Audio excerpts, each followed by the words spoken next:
She's moved it a bit.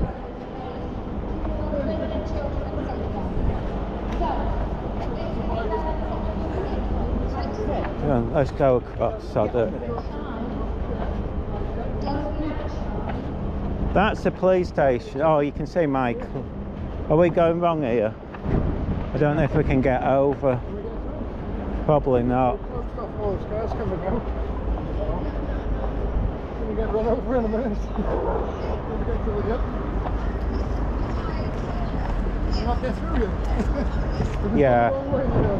So, cheers. Oh, cheers. That's great. Cheers. Cheers. Yeah, sound is with us.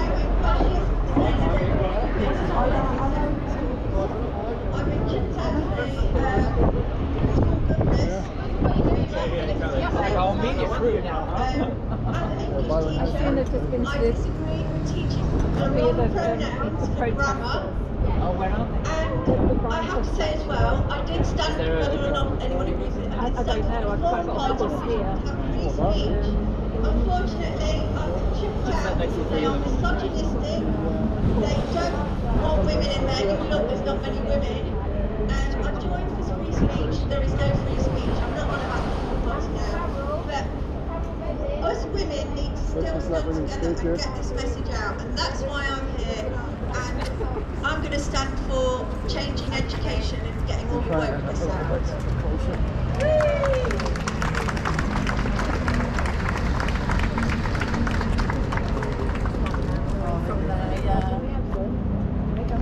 That's good, isn't it? Just stood there and took a bit of film and then went. The TRAs who think they won. No. The idea is with Let Women Speak is that women can speak. What a sideshow that you provide on occasion where you try and stop us from speaking, all that does is kind of a Barbara Streisand effect where more and more people come and have a look at what Let Women Speak do. And we always get massive hits on our social media and all the places that broadcast this. Because when you come, it's a spectacle. And so we win that way too. And then when you don't come and women get to speak, we win that way.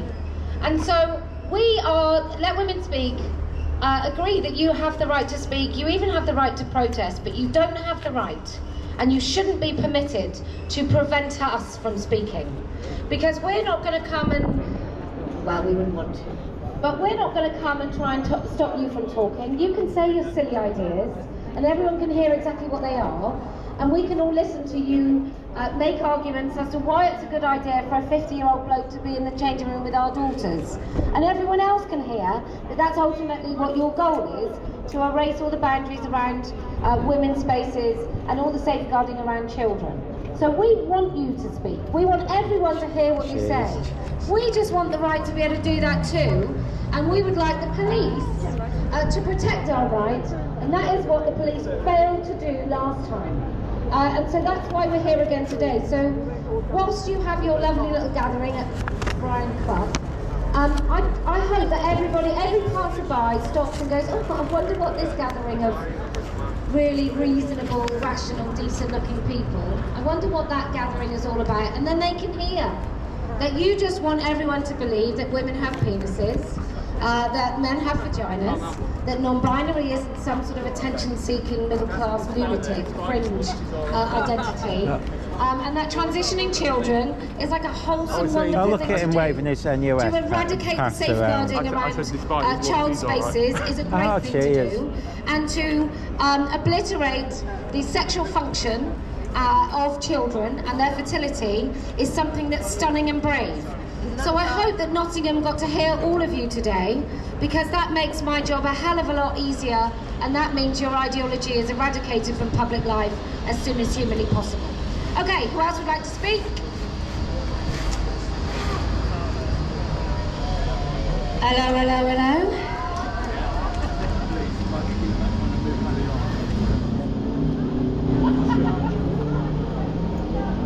There are many reasons to love this woman.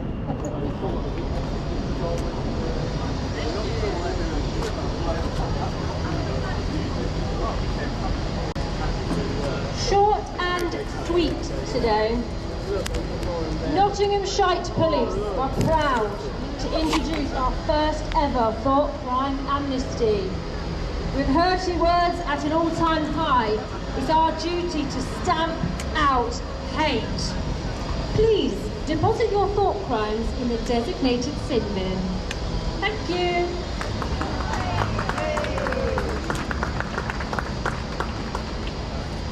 I thought very bad thoughts on my way.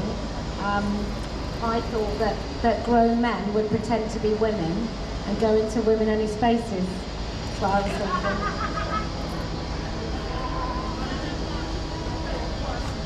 thinking. Did anyone else think? I also thought women deserved rights. Like terrible. With fear and favour.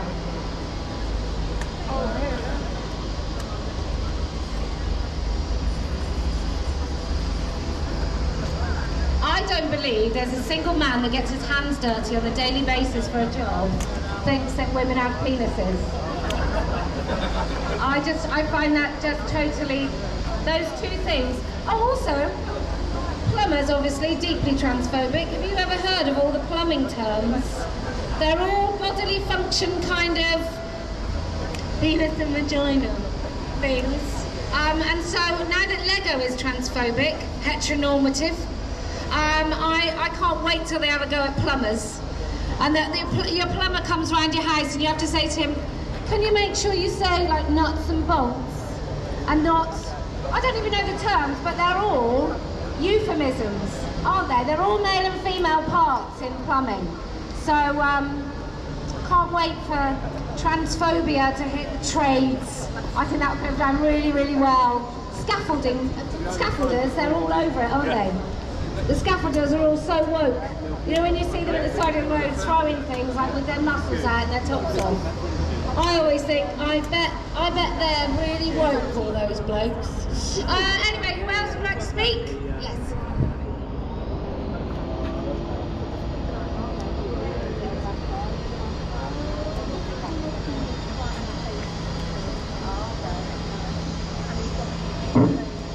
Well, I'm a plumber's daughter, so I know all about that. And I've recently read on X about what it's like to navigate life as an adult female, about how tiring it is to be constantly vigilant, to be viewed as very animal by the males of your own species, to live as the same as evolved a friend political strange sex and most inside wrong. But when we encounter a couple in the pub or in a gentleman's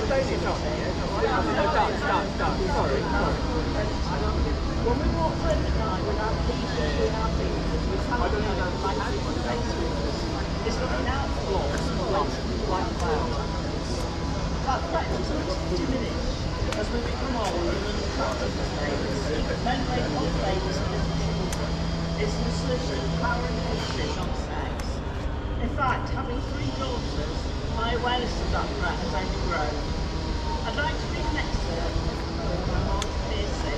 Unfortunately, I think it's gone over to the dark side. But thankfully, we can separate the art from the artist, sort of like some Watford. It's called Rape Code. There is no difference between being raped and being pushed down a flight of cement stairs, except that the wounds also bleed inside. There is no difference between rape and going headfirst through a windshield, except afterwards you're afraid not of cars but of half the human race. Fear of rape is a cold wind blowing all the time on a woman's hunched back. Never to stroll alone on a sand road through the pine woods. Never to climb a trail across a bald without the aluminium in the mouth when I see a man climbing towards me. Never to open the door. Look at that, turning notifications off like 6 months. They've been watching that. Rattling keys like a snake's warning. The fear of the smiling man in whose pocket is a knife. The fear of the serious man in whose fist is locked hatred. I hope this poem goes some way to explaining why we are so passionate about keeping men, however they identify, out of our spaces.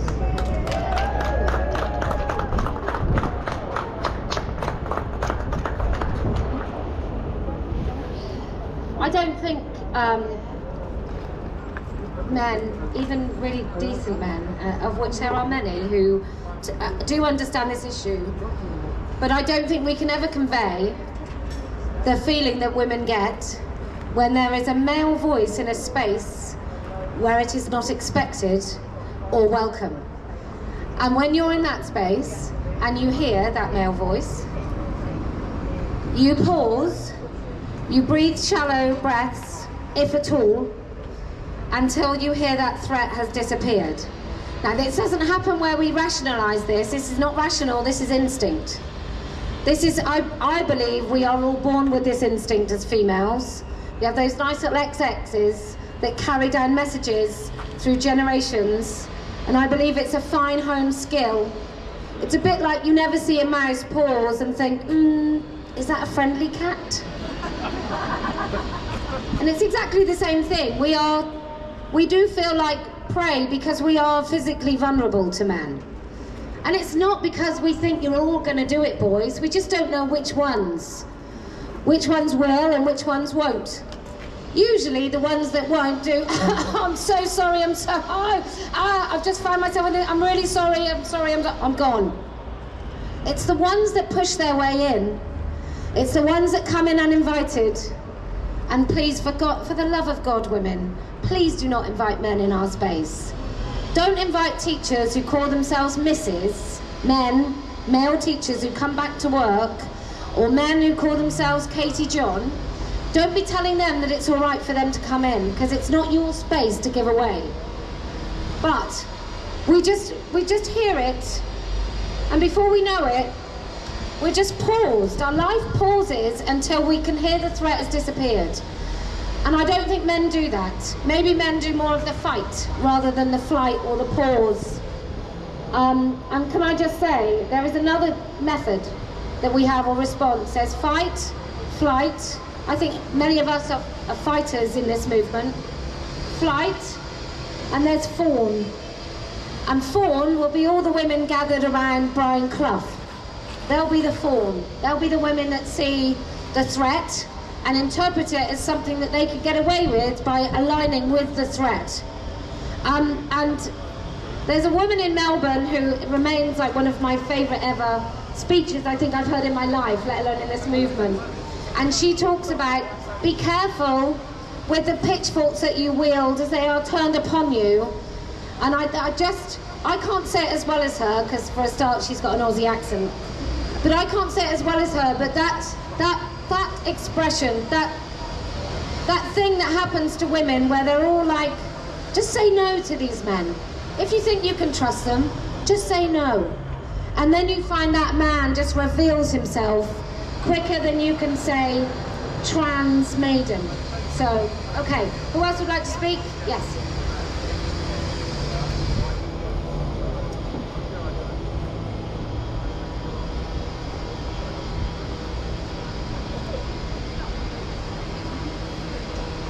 Hi, my name's Ruth, and I spent about 18 months fighting from within to save an organisation that I don't miss. I was a breastfeeding counsellor first with Lolexury, and then a trustee for a year. We spent 12 months trying to stop the support of males being included in that organisation wanting supposed breastfeeding support. If there is one area that you would think would be safe from this ideology, it's maternity and breastfeeding.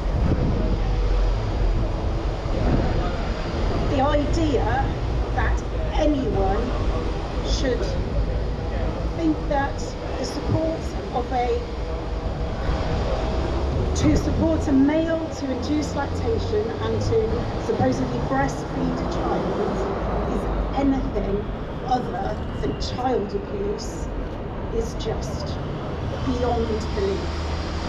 But that is what has been happening and is still happening. There's a group, as I say, we fought and fought from the inside. We had amazing support from people like you when once you knew about broken. Initially, back in May, just under a year ago, a group of us was suspended just for talking about it within the organisation. That hit the news, might have been because I spoke to a journalist. Then after that, they tried to kick us out from within. Eventually, we had our accreditation as breastfeeding counsellors removed for saying that the inclusion of males in this organisation was in conflict with the charitable objects. That's why we were kicked out. That is still the case, but the Charity Commission failed and is still failing utterly to prevent the theft of a charity. That is what is happening, and that is what happens when women don't say no.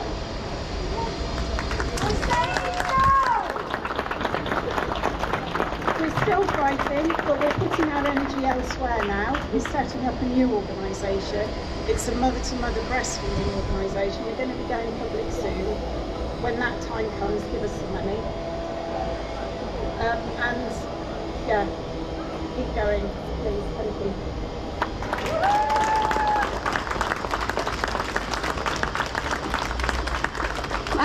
That's the answer. If your organisation doesn't serve you, then we have to make new ones. I guess that's what they did in the beginning, is something wasn't working, so they started these organisations. And let me just say, every single commission, like before the charities were captured, the Charity Commission was captured, so that you've got no place that you can appeal these things. That's what clever, very determined activists do when they want to destroy your rights. Is first of all they take away your right to appeal it. And can I just say, for police officers watching, and I hope you are, if you're really sick and tired with the woke pride parade nonsense that your police force is engaging in, there is an organisation. It's not perfect, but it's probably better than the unions that you may or may not have. It's called SEEND. It's called SEEND. And what they do is they provide a place where you can talk about what's happening to the police force. I happen to know an inspector in a police force down in the southeast who has to ask a colleague on a daily basis how they identify today. Like, these are police inspectors. They've got more to do than worry about whether or not somebody's he, she or they on a daily basis working in their organisation.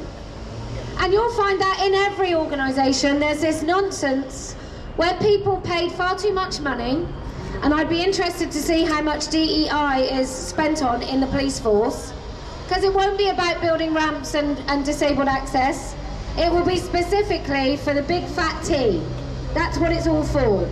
So if you're a serving police officer and you think your pension is worth far more than serving a population of entitled, jobless, work-shy, privileged people who want you to bend to their every whim, who want you to call them a woman when they're clearly a man, if you want to stop that, and you want to stop your chief constable, and this chief constable, let me just say, every chief constable in the country has to decide whether a man is allowed to search a female suspect, and Nottingham is one that said yes, that their male officers is allowed to search a female suspect if that male officer says he's a woman. Now, do you know how many police forces don't allow that? Have a guess how many chief constables said, I will not allow female suspects to be searched by men. None. Not one. Not one. And it's all the remit of the chief constable. And why is that? Because we've got a government who is too cowardice to do it. We've got government after government, whether it's Labour, which I'm sure is going to be far worse than the Conservatives on this issue, but the Conservatives put it into practice. Because a man in 2012 took his police force to court saying that it wasn't fair that he wasn't allowed to put his hands down a woman's knickers like the female police officers, and that was seen as part of the European Court of Human Rights and his right to be able to do that under employment law in this country, but also backed by the European Court of Human Rights, which is why Party of Women would like to leave all of it. I'd like to evaporate the Equality Act. I think we should get rid of the GRA yesterday, and I also think we ought to leave the European Court of Human Rights. And I'll just say one thing, if the European Court of Human Rights genuinely stood up for the people at the bottom, say somebody was imprisoned for, I don't know, 2.5 years for a Facebook post, the European Court of Human Rights could be used to protect that person, but it isn't. It's used to protect rapists who maybe are alcoholics so they can't go home to Pakistan after they've raped someone. That's what the European Court of Human Rights is for. It's to protect people who shouldn't have any protection whatsoever. Okay, somebody else with a hand up. Come.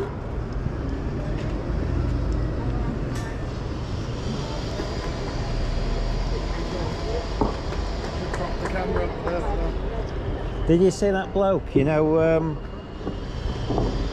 he's gone white hat on pretending to be a workman. Didn't you notice him? I think they've sussed him out. I would like to read out He's a definitely poem. not a I workman. should explain it's not my own poem. These are Yeah. not my own words. This was actually written by a lovely local woman who can't speak here today. Look, And the reason she he can't had speak here if today you look, everyone is else that has she would got have to proper fear jackets losing on, her they job just if she had a did. green one. She works for one of the local universities. And of course, our local universities, our universities all over the UK still do not let women speak. And I should know what I'm talking about because I have lost my job at a university for knowing what a woman is. So while our universities don't let women speak, it's my honour to read this poem on behalf of this woman who can't speak here today. Here goes. A chilling effect. We will look back with horror. Mutilated bodies, big pharma profits, lifelong harm. Nadia Whittam, listen up. There is no safe space. Where are my allies? Where are my rights? I have been raped, I've been harassed, I have been traumatized. We will look back in horror as our children learn a body is a body. A disabled child, a neurodivergent child, a nonconformist, nobody was born in the wrong body. I reserve the right to be my teenage self, wanting to be a boy.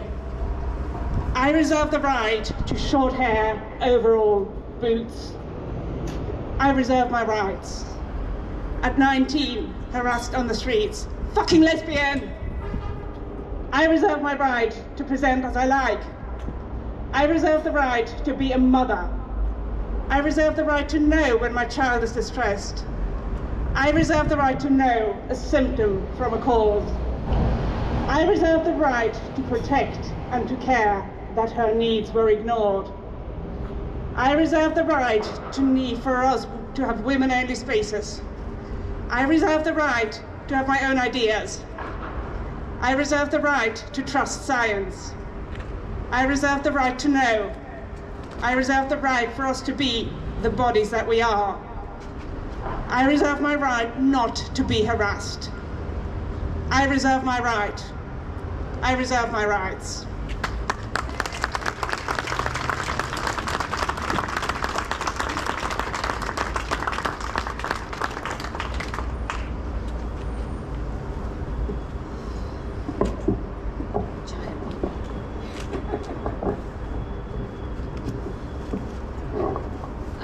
Who else would like to speak? Yes. Ooh.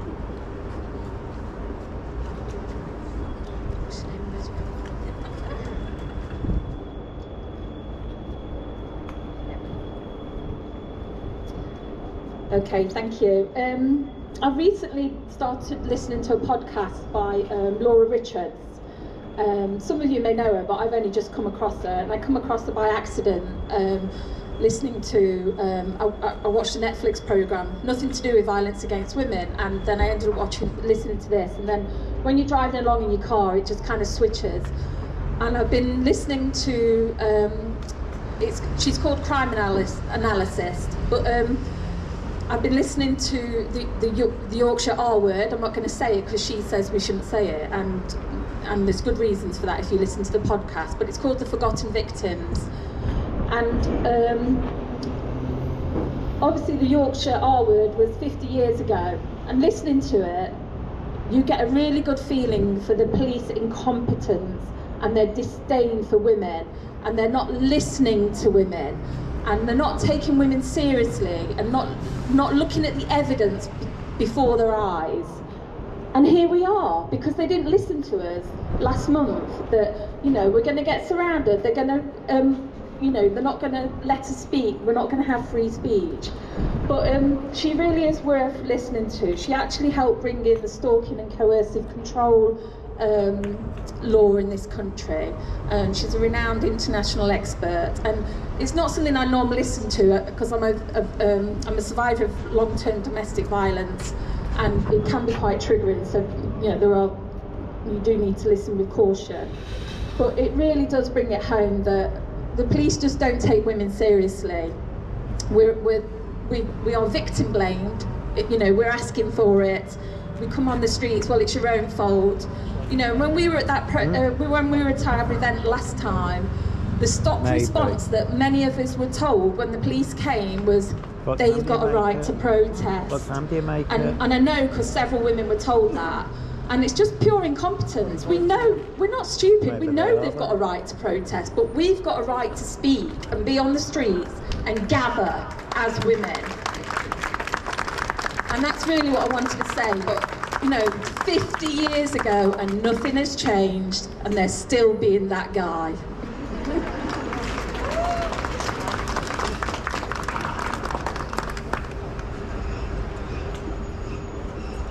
And that lady is one of the reasons that it's called Let Women Speak.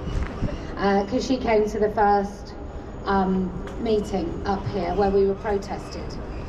But it is interesting. I mean, I don't know if you all read the tribunal where when my name was said, it was booed and hissed by a training room of Metropolitan Police officers. I just want to remind everyone, I was really happy in my very small life with my 4 kids and my husband. I didn't even do housework. Like, I really lived quite a mundane but blissful, happy, uneventful life. And then I learned that there were men in women's spaces and women were supposed to be okay with that. And not only that, but we were supposed to call them women. And at first, when I first heard of this in 2015, they were still called trans women, and the idea of them calling themselves female was too batshit crazy even then. And now what? Now we have to believe that they're biological and they call themselves women, therefore they're biological women. And then I found out, so 2015 I found out this was happening. Then I find out that they're transitioning children, that they're robbing children of their fertility, that there's a huge industry. Then I find out that our councils are involved, our government is involved, our schools are shoving this down kids' throats, our police are involved. And I just decided to do something about it. And what I decided to do was sell some stickers and some t-shirts on my kitchen table. And I was like making £1 or £2, £1 or £2 a time to raise enough money to put up a billboard in 2018. Like, that's what I did. I didn't set out to go and like harass some men. I didn't set out to make anybody's lives miserable. I didn't set out to cause anyone any harm, or do anything that was anything beyond saying, actually, we're women, this is our language, you don't get to use it, you don't get to take it. And for that, what? I'm booed in a meeting. I'm treated with disdain. I'm told when my children's pictures are posted online everywhere that it's my fault for saying something in the first place. I'm told that when those men send me pictures of their rather small penises, that there's something that I've asked for. There's a bargain here, and I'm getting something in answer to something that I've done. And then when we say, well, we'd like to come and speak about what's happening to women and children in schools, the police go, well, go on then, you try it. We're not going to bother. We're not going to bother. We're not going to come and protect you. You just try speaking, and then we'll all sit back and watch the men, the perverts in dresses, surround you and make you feel afraid, and we'll just stand there and going, well, everyone's got a right to speak. Yeah, everyone except us. Everybody except us. And can I just say, Nottingham, please, if we were a group of blokes that maybe voted UKIP, if we were a group of blokes that maybe was in, I don't know, Wolverhampton Wanderers football kits, on match day, would we still have been not able to have police protection when we wanted to speak in the centre of Nottingham? Like when we try and leave, when we try and get on trains, if we're in like an away kit of some other... What did she say? Is she on our side or not? I couldn't tell. Save them? Is it like save the panda? I don't know. Anyway, if we were an away team coming here in football kit and we were men, we had penises, you know, men, adult males, I think the police might have given us a little bit of a buffer zone and looked after us if the people surrounding us were an opposing football team. But because we have these vaginas, apparently we repel police protection and they don't bother coming. Can I just say to the police, vaginas aren't that dangerous. You can stand close enough to keep us protected. Thanks so much. Who else would like to speak? Yes. Oh, you and then...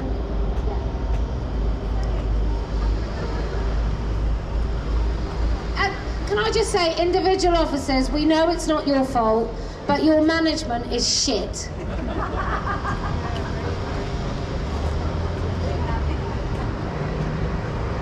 Hello, can you hear me okay? Yeah, lovely. Well, I'm so proud to be here as part of this today. It's quite exciting for me. I've been part of the Turfdom movement for quite a few years now, probably since Man Friday sort of days, quite all the way back from there, if anybody remembers that. And it's been an interesting few years. Probably my own personal highlight, as it were, was finding a trans woman threatening to blow up the Spectator magazine, which I ended up having to report to the police, Liverpool police. And he was taken to court and I had to give evidence and he was found guilty. So that was another trans person that was trying to use their trans rights to say that they were a woman, and if people, sorry, a man, sorry, I mean, you get so used to having to say the right thing at the right time that it's, you forget when you're around people. You forget when you're around people. It's like if anyone remembers the olden days of Twitter, for a long time, if you misgendered on Twitter, you lost your account. So for a long time, a lot of people had to get used to calling he, she's to protect their accounts. And there was some crossover then when those rules stopped, thanks to Elon Musk. So yes, that was one of my highlights. I'm just so proud to be here today, so proud of what Posey Parker and what Let Women Speak have done and what a lot of other women's groups have done. And I hope a lot of the younger women, because it is difficult when you're young to stand up against what you see as social norms, take this on and learn that you can say these things and you shouldn't be afraid. That's what I want to say. Thank you. You think? Yeah, Man but Friday was earlier, great, wasn't it? That was there like when was Mum's Net about was... 10 minutes I was ago, still I on think there were Mum's two Net of them stood chatting to the police. So yeah, I got don't banned know. from Twitter for nearly 5 years. Okay. Yeah, there was, well, I don't lady know. in that amazing There was there with the t-shirt, look like all she had available red at hair. letwomenspeak.org. In fact, I've made a few shorts. I mean, if they were going to come, they'd have come by now, I'd have thought. Hi, so my name's Bev White and I stood for Party of Women last year, and I'd just like to say thank you. I would just like to say thank you very much to Kelly J for giving us the opportunity and actually for giving me an insight into how local politics worked. I think because without you setting up Party of Women, I think I had an idea, but I don't think I really had a clue how it was working. And I can't do anything more than encourage you all. You've got to watch your local politicians, because this is from your local parish, district, town council, all the way up to your district. And a lot of them now are pushing to get unitary authorities. So where they're saying it's going to spread power out, it's actually going to condense it, I think. And what you need to do is, I don't know what's going on. you know, every council has a full council meeting, and for your parish and whatever, Yeah, I it will can't take see an it hour. though. It's a bit of a An hour and a squeeze. half, and you really need to start I maybe don't know. going along and There's having no a way look at I the can't notes get and down asking there. questions maybe where you can. Because Dead all these end. people, they're introducing these policies, but they don't really have a clue what they're talking about. And they want to run away from this question. And the only way you're going to get it answered, or get them to think about it, is by pushing it. So because of pushing it in my local town, I've just found this week, well, a couple of weeks ago, I found that I've got, somebody's just set up a Facebook account in my name that's not me. And apparently they posted some racist content. Why have they done that? To smear my name. Who do I think has done it? Well, there's a couple of people that are in the picture, because that account was set up within 2 weeks of me approaching the council in the first opportunity to raise questions about single-sex toilets. And there was a councillor there who asked me where he would go. His friend then called me for hate speech. But I've also had, it was also a day after, then I stood in the town square with a placard saying, "What is a woman?" And the next day this account was set up. So there's lots of people within the town who have thrown slurs at me. Now, our local politicians don't want to talk to me. They've all ignored me. Until last month I went into the council office and I got a hi Bev, and a quick wave across the table. I'm thinking, what the hell is going on here? And then I had a compliment online from somebody who's accused me of hate in the past. And then the interesting thing is, as well as finding this bloke here has set up a Facebook account in my name, I'm also found that I'm soft blocked here by this political guy who's saying he supports us. They all support us, but they don't want to listen to us and they don't want this question asked. And unless you get off your asses and ask this question, it's going to carry on. That trans toolkit in your school is there because it's come from your council. And it's come from the top of your council. And those county councils that are having elections next week, why aren't they asking? And why aren't you asking your county councillor why they're not doing their job?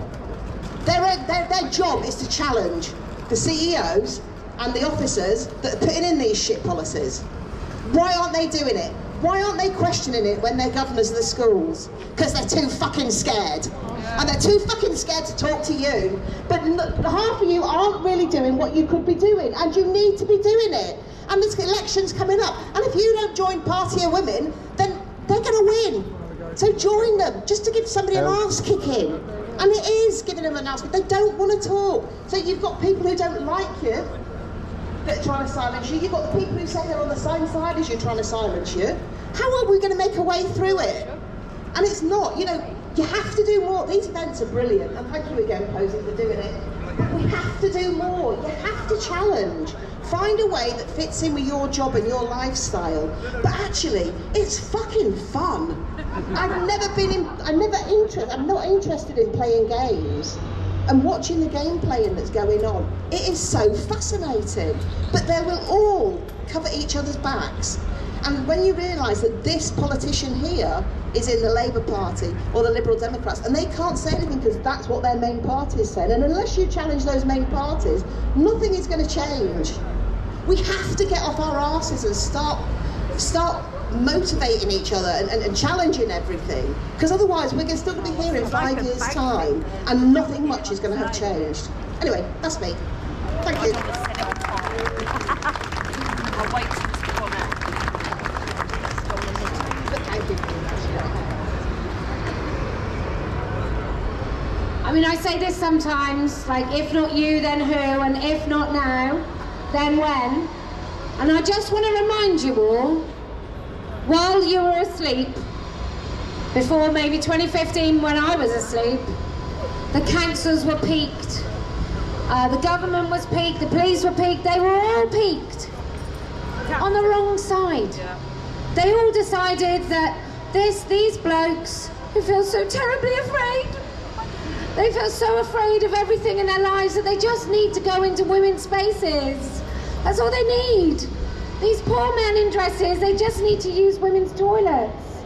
They just need to show all the young children in their local swimming pool their penis, and then they'll be okay. But otherwise they might commit suicide, and I just don't think they're very good at it. Can I just show everyone at home this? Can you see that, Mary?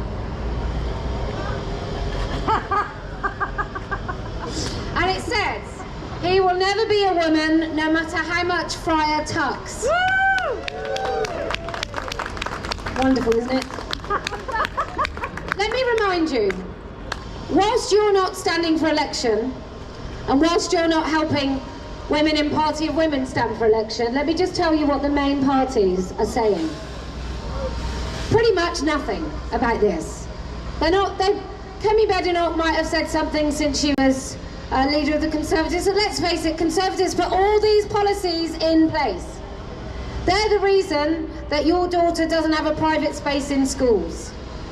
They're the reason that in hospital there are AGPs absolutely riddled throughout the NHS. Now, it's bad enough that there are men in women's wards pretending to be women. Like, that's pretty bad. But when it's your doctor or your nurse that's coming to treat you, when it's a man working in A&E with a very, very wide face, when it's a man working in A&E pretending to be a woman, treating patients, teenage girls, elderly women, or just someone that just doesn't fancy playing along, the NHS endorses him and his right above everybody else that he may encounter on a daily basis. There are men working in hospitals who call themselves women who are listening out for the word chaperone so they can go and be there when a woman has an internal exam. Why does he want to do that? Because it's the most sexually arousing thing he can do. Invade a woman's space, totally evaporate her boundaries. Knowing that he's definitely not wanted there. Because that's exactly where he most wants to be, the place where he can cause the most discomfort to a woman. And we can all pretend that actually they're just trying to live their lives. They're really not. They're trying to ruin yours. That's like part of the whole fetish. Part of the little tick is, did I make a woman uncomfortable today? Because if I did, that's a bonus day for me. And I think we all just, all too often, even women that know, we're frightened to say this, but what sort of man wants to come in a woman's space where he knows it makes her uncomfortable? I mean, it's not a good man, is it? It's not a good person. If I went to change in a swimming pool and there was a group of teenage girls and it was a communal changing room, I'm not going to change in that changing room because it would make them feel uncomfortable. But he will. That's a place that he most wants to be. So I just want to remind us that actually these men are manipulative and malevolent. That's part of the fetish, is to make women feel afraid and uncomfortable and to erode other people's boundaries. That is the biggest duper delight smile that you will ever see on these men's faces. Narcissism is absolutely inextricably linked with transgenderism. Whether it's women pretending to be men or men pretending to be women, narcissism is a common and a motivating factor in all of their fantasy and fetish. Okay, who else would like to speak? Yes, ma'am.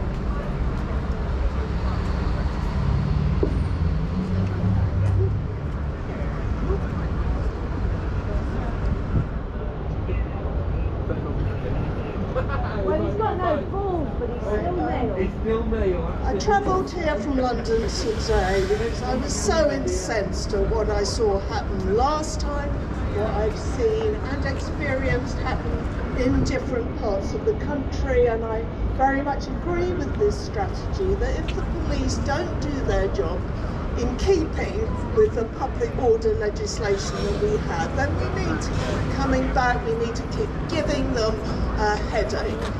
Now that I'm here, I have a wee poem I'd like to recite. It's called Trans Rights Are Human Rights. Yay! No, seriously, trans rights are human rights, as if we didn't know that empty slogan shouted at us everywhere we go. But what they never tell us is what the hell they mean. What rights don't they have? And why are they so keen to shut us up and get into our spaces and into our sports? Are they trying to erase us? Of course they are. But trans rights are human rights, and that's all that matters. And if we deny it, they'll try to batter us. And if we ask them what rights are they lacking, instead of an answer, they'll keep on attacking us and keep on pretending that they are oppressed because they can't get in places where girls are undressed. Now, I've been called a fossil, a hag, a nasty old bag, a moron, a Karen, a pasty-faced gammon, a Nazi, a crone who'll die all alone. I look like a plumber. I'm all out of shape. I'm a worn-out old whore, too ugly to rape. But trans rights are human rights. Woman is just a feeling, a performance, an inconvenient cotton ceiling, while trans rights means the right to aggress us, the right to punch around in a dress, the right to ignore our sex-based protections and get in our spaces and get in some affection. No, trans rights aren't human rights. They're just an excuse they use to give us abuse. They're not progressive.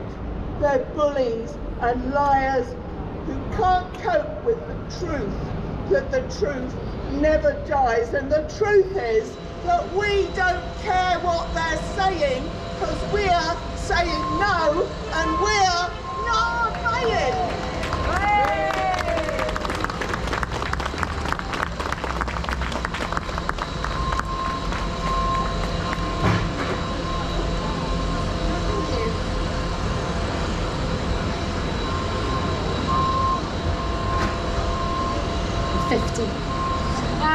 Okay, who else would like to speak? Just me? Oh, good. So we are gathered here today to say to Nottingham Police, did you want to speak? Are you coming forward to speak? Yeah? Come on then.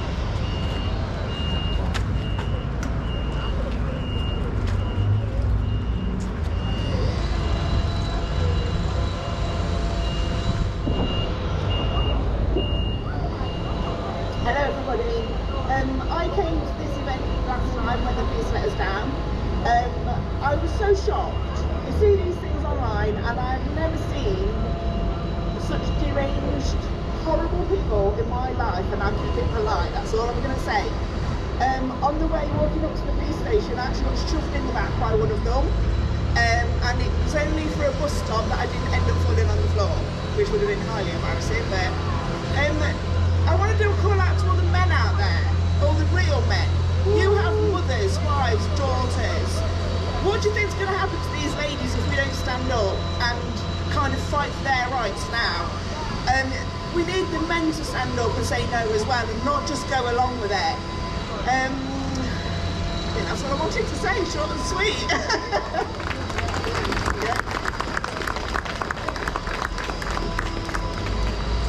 Okay, I'm going to give you some practical tips about what you can all do. I'm going to start with you penis havers. Unfortunately, even in 2025, and I'd like this not to be true, but it is true, women's voices have this thing that happens when they leave our mouths to going into the ears of somebody else. They turn into something that means they cannot be heard. They sort of disappear into silence as soon as they leave our faces. And when we say what our concerns are, people just, I think they do this. And people just don't hear us. It's a funny language thing. But men, your voices, they formulate in your throats, nice and deep.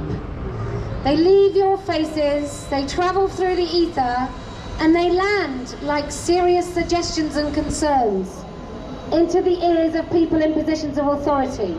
So, if you have children in school, men, please don't leave it to your wives or your children's mothers to to go and ask questions about what they're learning. Pick up the phone, make an appointment and go in. And say to your school teachers, what are you teaching my children about LGBT inclusion? What books do you have in the library? Please don't leave it to your wives, because when you ask that question, guess what? You'll be told the answer. And when you say, oh no, not my daughter, you'll be listened to. And I speak from experience. My daughter was having to change when she was 10. In a class, they wanted her to change in a classroom with boys. Now, some of these girls were experiencing puberty. It was not appropriate to get those girls to be changing in a classroom for PE in front of boys who apparently couldn't see through some chairs stacked on a table. Now, I'm not saying the boys are wrong, I'm just saying they're curious and they quite like looking through the chairs. So I said to the teacher, what provisions do you have for my daughter? Twice. My husband said it once. She was given a whole other room to get changed in. He phoned again and he said, well, what about the other girls, you cretins? And they got moved as well, so then the girls were allowed to change in an area without boys. But up until that point, it was like I just said, oh, whiny, whine. I'm not a serious person. Why don't you just discount everything that I say? Also, it's very sad to say this, but some teachers are liars. They will lie about what is happening to your children and what they're being told at school. So I visited a school with a parent, with 2 safeguarding leading officers in the school, who were both very experienced teachers, although one did admit she'd had a brain injury. But she was a very serious, long-standing teacher, and they both said that they weren't teaching gender ideology in schools. And so I said, well, how did this book about crayons and about gender identity, how did that get into school? And they were like, oh yeah, but some schools. And I said, no, seriously, who chose that book? Well, it was the No Outsiders program we belonged to. And all throughout the school were rainbows. Now I want to talk to the female police officers who are here. Let me just tell you, you don't have to have a unisex communal space in your police station where you change. You can insist on single-sex spaces. It is your legal right. And can I just say to all police officers here, you don't have to follow orders when it comes to whether or not you look after and protect women in your city, or whether you pretend that a man with a penis in a dress is a vulnerable minority. You don't have to go along with the absolute crazy insanity of a pride parade where you have to all pretend to wear a rainbow lanyard and think that it's a fun day out. You don't have to do that. That's not part of your employment contract. And actually, if you start kicking up a fuss and doing something about it, then maybe your police force won't be so shit. And to teachers in a staff room, every time you say silent, when they are going to erode the rights of girls in your school, you are complicit. And I know we should all say, oh, poor teachers, poor university professors, look what they have to put up with. But they are the difference. They are the final safeguard between this ideology impacting students and pupils and children in school and it not. So I don't feel that much sympathy for them, I'm afraid. I really don't. They have plenty of opportunities to say no, and they have chosen to stay silent. So, when that university lecturer is sitting in that room and watching their entire department turn into insane peddlers of insane ideology, then they have a chance to say no. They had a chance a decade ago to say no. They had a chance 5 years ago. The silence that they sit and they're prepared to take just breeds and spreads until nobody can speak. So, we came here today to say, you ready? No woman has a penis! No man has a vagina! There's no such thing as non-binary! And transitioning children is profound abuse. Thank you for coming to my TED Talk. If you can speak and demand that you have the permission to speak, that you create the space to speak, then I promise we will win. If you force these beautiful institutions that want to silence you to pay attention when you speak, then I promise we will win. And do you know why else we're going to win? Why? Well, because I never lose. Well done, well done.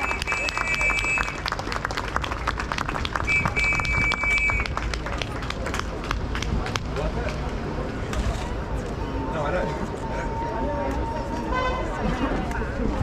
No.